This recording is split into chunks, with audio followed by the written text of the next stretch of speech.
And I want to shift gears to our first panel. Our next guest is no stranger to anyone focused on carbon-free clean energy innovation. Rich Powell is the executive director at ClearPath and ClearPath Action. In his work, Rich educates policymakers on investing wisely in energy innovation, removing roadblocks to building and exporting American clean energy technology, and maintaining and promoting our flexible clean energy resources. Rich also leads ClearPath's external advocacy and research partnerships with nonprofits, academia, and the private sector.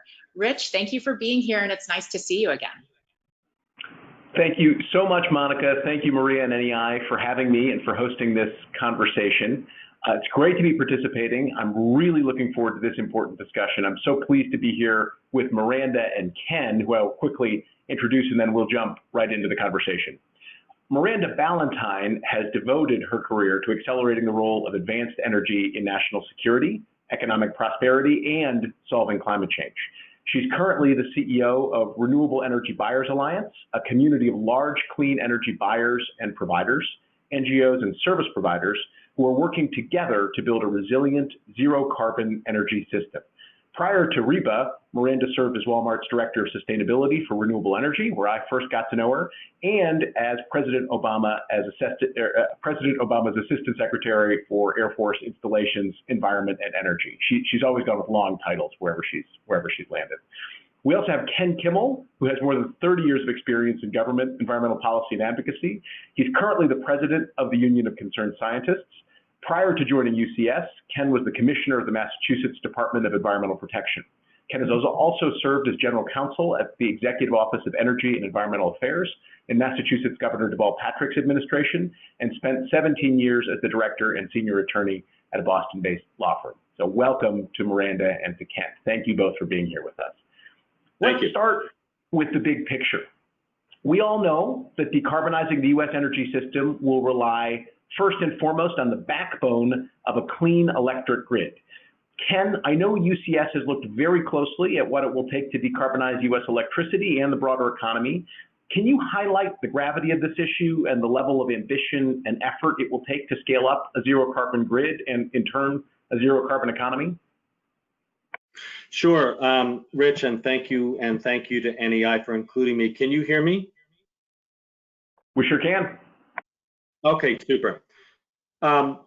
Yeah, let me echo a little bit Maria's comments about the magnitude of this challenge. So we need to get to all economy net zero by 2050 at the very latest. That's the metric by which we have some chance of staying below a 2 degrees centigrade increase in temperatures over pre-industrial times.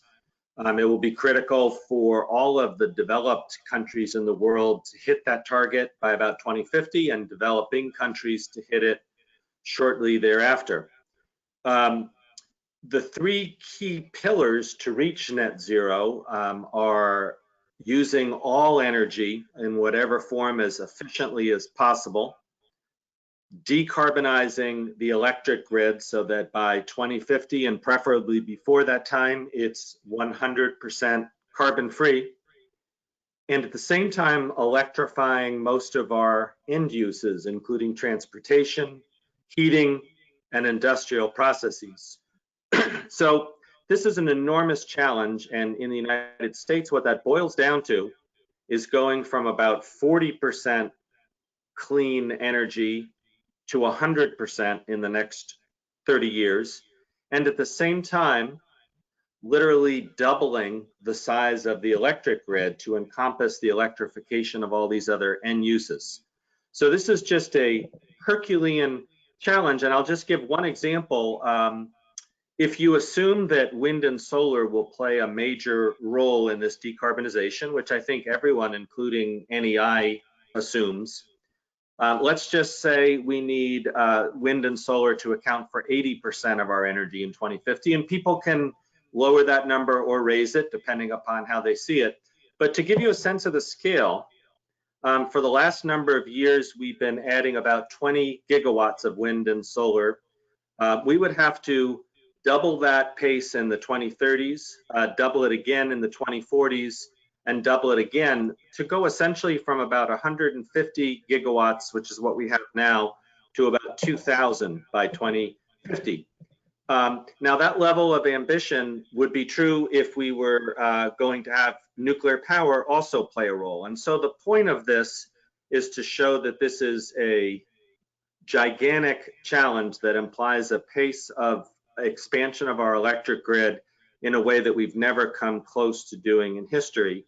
And I guess the lesson that I would draw from this to start the conversation is that to meet a challenge like that, all of us need to be prepared to sort of abandon a tribalistic attachment to particular solutions. And I'll talk about this a little bit later in our panel, but UCS tried to do that and model that behavior in 2018 when we took a look at the role that existing nuclear power plants play in the United States to foster our decarbonization efforts. But why don't I stop there?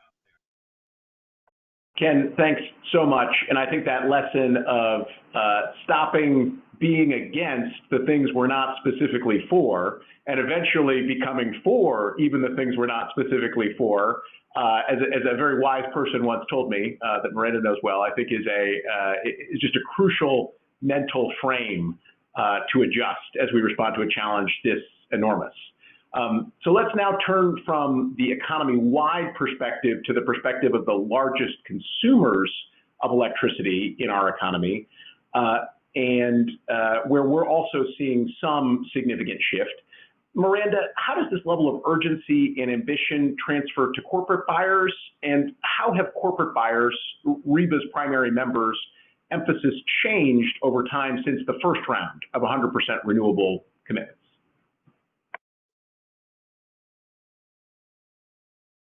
Miranda, I think you are on mute.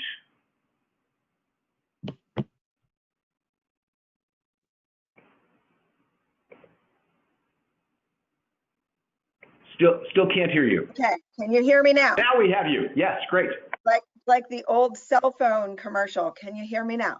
Can you hear me now? Well, like Ken, I want to echo my appreciation and thanks to Maria, to NEI, and to you, Rich, for inviting me and the Renewable Energy Buyers Alliance to today's webinar. And what an inspiring kickoff from Maria. So thank you so much for that, Maria. I loved your themes of transforming the industry and meeting the moment. There are so many elements of this current moment that are transformative for all of us. So the Renewable Energy Buyers Alliance, as Rich, you've alluded to, is an organization that brings together the demand side of this equation and really looks to leverage the power of large clean energy buyers to drive the resilient zero carbon energy system that is our vision as an organization. What I would say in answer to your question, Rich, is there has been a fairly significant transformation in the mindset of large clean energy buyers, actually quite recently, I would say just in the last 5 years or so. And this transformation has really been from a focus on goals of 100% renewable energy to now companies thinking about 24/7, 365 zero carbon power, where renewable energy is one means to that end. And that means that some large clean energy buyers are beginning to think about other forms of zero carbon power, and whether that be other types of renewables. We've talked a lot today, both Maria and Ken have mentioned wind and solar, but of course, the breadth of renewable technologies is much wider than wind and solar. So there's geothermal, there's methane gas and landfill gas, there's hydropower, of course, is the one that tends to get left out of the discussion so frequently.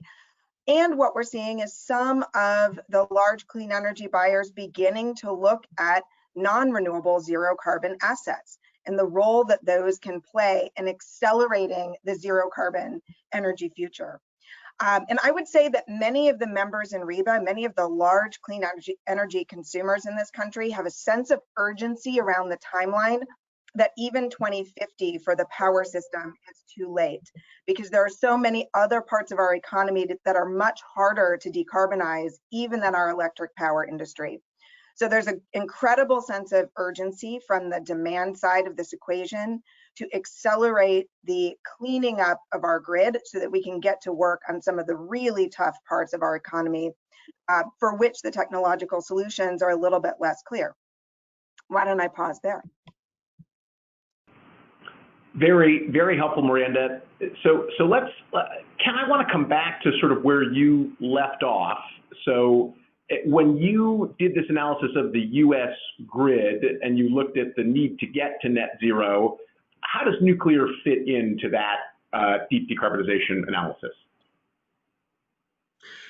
Yeah, so back in 2018, we took a hard look at our existing nuclear fleet and the challenges it's facing, primarily from competition from artificially low natural gas prices. And I say artificially low because, of course, natural gas has in it an enormous implicit subsidy, in that the true cost of a carbon-based energy system is not being accounted for in the price. So it's enormously subsidized by all of us who are paying that cost as we adapt to climate change. And what we focused on was the fact that of about 60 of the operating plants in 2018, we found that about a third of them, representing about 22% of US nuclear capacity, is either unprofitable now or could be subject to closure in the next decade.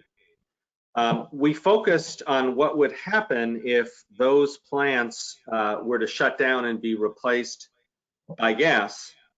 And what we found is if we allowed that to happen, we would see a cumulative increase in US power sector emissions of about 4 to 6% above a reference case that we did.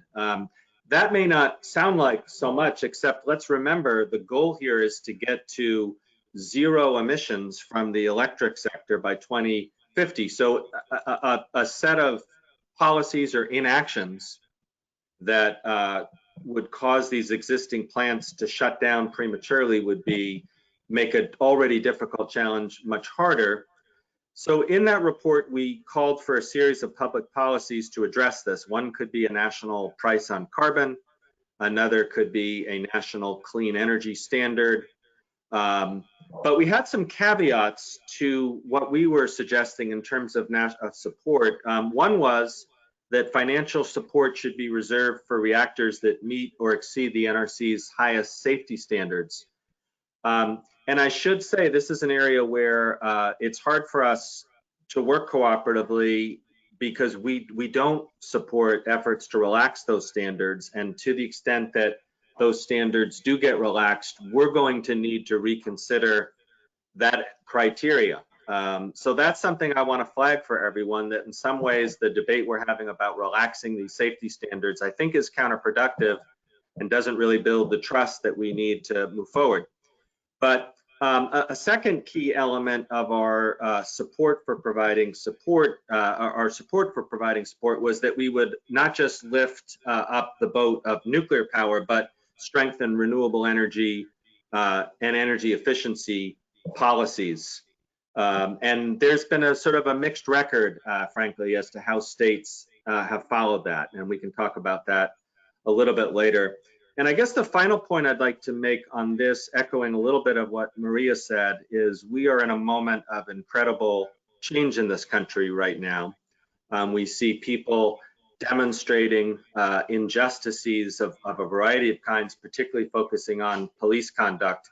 But not far behind that is the way in which the siting of all of our power generation, including nuclear, in some ways reflects a systemic racism that's been in our society. And so I would say to all of my friends in the nuclear industry, this is a very big issue that needs to be addressed, both with respect to existing power plants.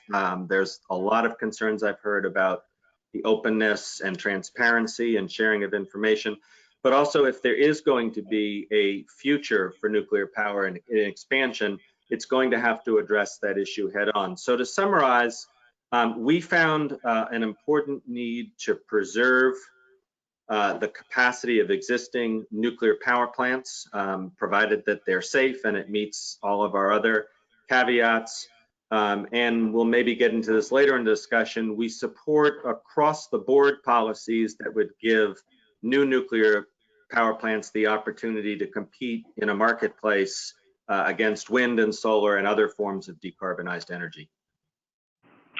Thanks very much, Ken. Very helpful to understand your perspective on the existing fleet and the guardrails that your organization would have in thinking about expanding the fleet. Miranda, I'd like to ask you a bit about new energy technologies. So clearly corporates have been enormously helpful in creating demand in new markets for traditional renewable technologies, and they've also been very important in creating early demand for very innovative breakthrough technologies. So Walmart, for example, was an enormous early adopter of fuel cells. And I wonder if you could talk a bit about the new nuclear question, both wearing your current hat at the helm of REBA and how corporate buyers are thinking about this, and perhaps if we have a moment, shifting to your previous role in the Air Force and how the military thought about looking at and deploying these innovative technologies. Sure, thanks, Rich. So I would say that the three elements that Ken pointed out are precisely the three elements that large energy consumers raise about nuclear as a concern. So that's, what do we do with the waste? How do we handle proliferation? And how do we handle safety? And absolutely right that the issues of environmental justice and the disproportionate impact to marginalized communities of those three issues are going to continue to be even more forefront in organizations' minds. And large energy buyers don't just care about climate change. They also care about safety and health and communities where they live and work and where their customers and employees live and work.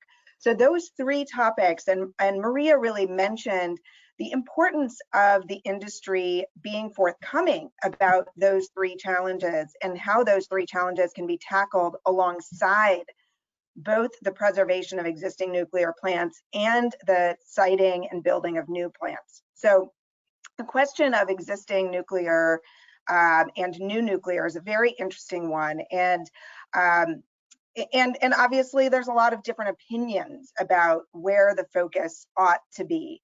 I would say that in the large energy consumer world, there's not enough depth of understanding of the technology to have a strong opinion. So REBA as an organization doesn't have a strong opinion on that question.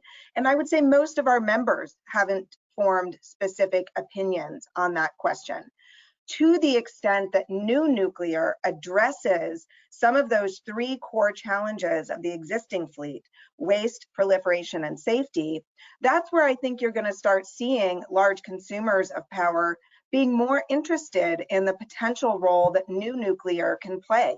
And we know that the R&D investment that's been made across the industry and across the DOE labs has really focused on those three core issues: increase the efficiency of new and advanced nuclear plants to reduce the waste issue that needs to be dealt with, really think about proliferation issues and the safety and security of the plants, as well as how these smaller and more modular reactors can play a role in resilience. And taking off my hat for a moment as the CEO of REBA and putting on my hat from a few years ago as Assistant Secretary of the Air Force, one of our core areas of focus was, and still is, one of their core areas of focus is energy security and energy resilience. Similar, but not exactly the same things. And the potential for smaller modular reactors that can be placed on or near military bases that can be modularized and severed and separated and segmented in the case of power outages, to me is a real opportunity that the industry has a role to play in solving some of those energy security and energy resilience challenges with this next generation of more advanced technologies. Really helpful. So before we turn to the audience, I want to ask one more question of both of you, which is, looking forward, clearly we need a lot of advocacy for everything. We need a lot of advocacy for new renewables. We need a lot of advocacy for the existing nuclear fleet and hopefully for the new nuclear fleet as well.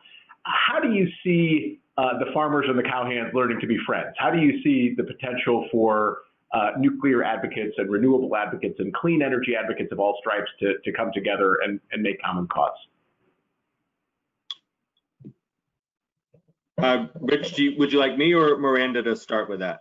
Well, Ken, why don't you start, and then we'll turn to Miranda, and then we'll turn to questions from the audience. Okay.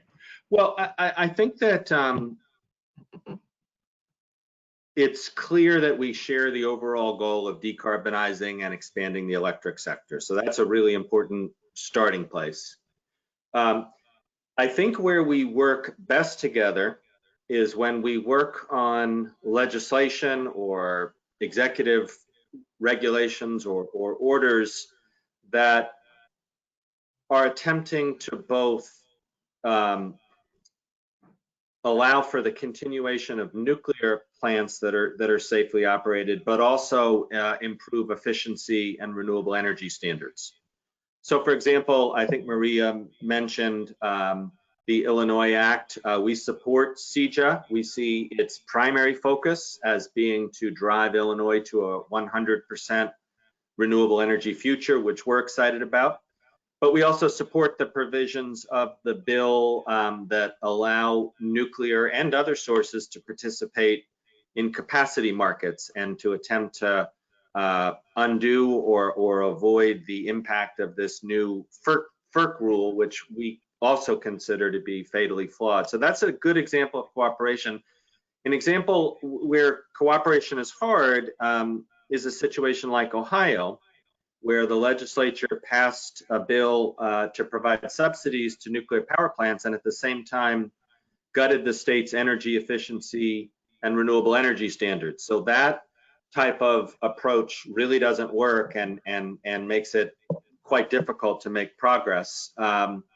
At the national level, I do think that depending upon the election results, there will be some tremendous opportunities to work together on clean energy legislation. And we are particularly a fan of a national clean energy standard that would be modeled on the various renewable portfolio standards that we see in about 29 states. We do support a clean energy standard that would allow new nuclear to compete, actually old nuclear as well in a way, against wind and solar and other forms of clean energy. With a strict target that gets us to 100% clean energy by 2050. So I think that is the type of policy that there could be quite a bit of collaboration between those who think nuclear power is the answer and people like us who are more inclined to think that the future is in renewables. The point is to get the target right and allow those different energy forms to compete. So that would be something that I think we could work on together. So Miranda? At REBA, we don't take positions on particular technologies. We maintain a very technology neutral philosophy that allows our members to just determine the solutions that are best for them. So as we look at our lobbying work and public policy work, we really look at two different framings. One we call the bottom-up approach and the other we call the top-down approach. So we're very focused on the bottom-up approach, which is all about empowering the customer, the demand side of the equation, to drive the fastest, cheapest, most customer-empowered clean energy solutions. So that looks like things such as expanding organized markets, expanding customer choice options in states. We are also very supportive of the more top-down solutions, so clean energy standards that are technology neutral and really allow the customer the power to drive the solutions that make the most sense to get to the zero carbon energy system that we're looking for, the fastest, cheapest, most customer-centric way. So I really liked Ken's framing of we need to abandon tribalistic behavior. I like that phrase, and it aligns really well, Rich, with the phrase that we've been repeating from our friends and colleagues around stop being against that which you are not explicitly for. So keeping those kind of frames of mind and focusing on how do we empower the customer, that's where REBA really is. So, Miranda, on that point, I'm going to turn to a question from the audience. So we have a question about whether there's work going on with major businesses for them to adopt clean energy goals instead of renewable energy goals in this sort of getting out of tribalism. And I know you mentioned a little bit earlier, some companies are thinking about zero carbon goals. The clean energy is a different construct. Is that something you see any interest in the corporate buyer space? Yeah, absolutely. We're starting to see companies thinking about clean energy goals as opposed to renewable energy goals. I would say that there's a lot of inertia around renewable energy goals. Those companies that set renewable energy goals early in the early 2000s did so with all of the best intents, of course. And many companies have renewable energy goals today. So on top of that, what we're seeing is companies layering on greenhouse gas reduction goals, and in particular, science-based greenhouse gas reduction targets. And that could lead to a different type of behavior, that renewables are a path towards their science-based reduction targets. And we're even beginning to see, as we just saw with Microsoft earlier this year, companies committing not only to being carbon neutral, but actually reducing and eliminating carbon that they have emitted throughout the course of their histories as organizations. So we are seeing more and more companies really focusing on that carbon impact of their commitments. Great. We'd be remiss to not mention that we remain, unfortunately, in the middle of a national health crisis, and we have a question from the audience about the effects of the health crisis on the market, both from the corporate buyer side and Ken, from your perspective, kind of looking across the entire U.S. energy system.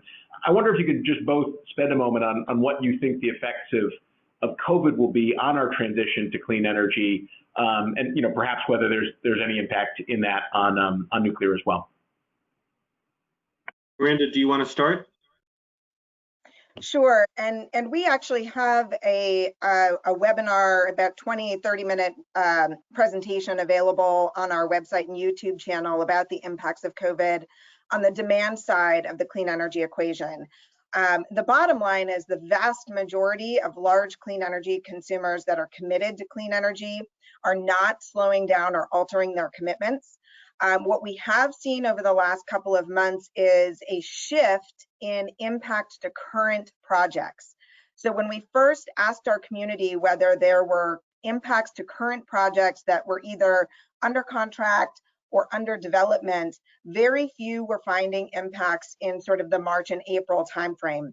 By the time we got to May, we're starting to see more and more projects impacted by both just stay-at-home orders, supply chain challenges for some of our developer community, getting the technologies that they need to actually get the shovel in the ground, some concerns with the volatility of the stock market and availability of financing. But the long-term commitment and vision and strategy has really remained unwavering during this COVID period. Yeah, I would say, Kennedy, sure, there are some important connections. I mean, one, of course, the most obvious one perhaps is many people are now forced to work from home. And so we will expect kind of a switch from commercial load to home load. I think another element of this that's really important at this moment is to make sure that no shutoff orders are extended as long as possible. It is very dangerous for people who live in, hot apartments who can't easily take their kids outside because it's unsafe to do so. We've got to make sure that people who are dependent upon our electric system are able to continue to have the power go on. Otherwise, we're putting them in a terrible place, and we're endangering all of us because people can't be safe without electricity. So that's a very important one. And then I think the other big change that's going to come about, and I'm not sure which way it's going to cut, is how it's going to affect transportation and how people are going to get to and from work. I predict in the short run a fairly substantial decline in the use of public transportation, which I'm quite worried about because transportation is the biggest emitter.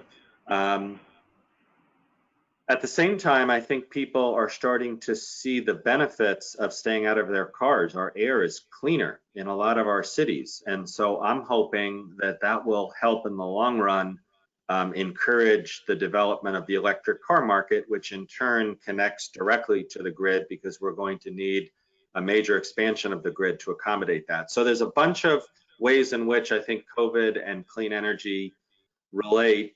And I guess the final piece I would say is I know that the renewable energy industry has been hit pretty hard by COVID and the shutdown. And I think another thing that we should all be thinking about cooperating on is a clean energy infrastructure bill, or if not a bill, a significant portion of our next major governmental intervention needs to be about clean energy. Could not agree more. I think we just had one of the next speakers pop in, which I think means we're getting the virtual hook for this session. So Miranda, Ken, I just want to say enormous thanks for taking the time to be here and engage in this discussion. Really appreciate your insights and your candor. I think it's hugely valuable for this audience. So thank you again. And with that, I think we're going to turn things back over to Monica to take us on to the next session.